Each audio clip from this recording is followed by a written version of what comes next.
国防部公布，昨日佫有中国军机来17抓，而且飞过咱的海峡中线，挖进咱北部，也佫有西南部的空隙，上近离家人敢若41海里。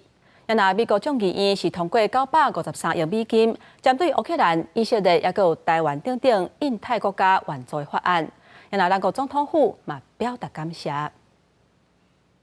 强军持续对台湾威胁，国防部公布到后日早起6点，24点钟内拢总查到21台强机、7只强舰，其中17台强机飞过台海中线进入北部、西南部空域，上近敢若离家人41海里。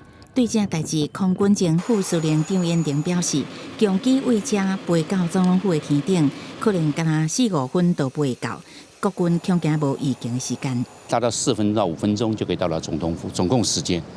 那是非常的快，那他已经在这个地方，已经变成他的空优，以他的制空权掌握在他手上，就有点兵临城下的感觉，让我们台湾在军事上面会猝不及防。国防部讲，国军运用任务军机、军舰也甲华地防空飞弹，严密监控甲应处。美国原来持续加强挺台湾。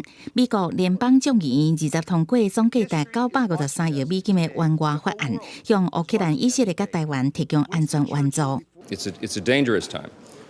Three of our primary adversaries, Russia and Iran and China, are working together, and they're being aggressors around the globe. Their advance threatens the free world, and it demands American leadership.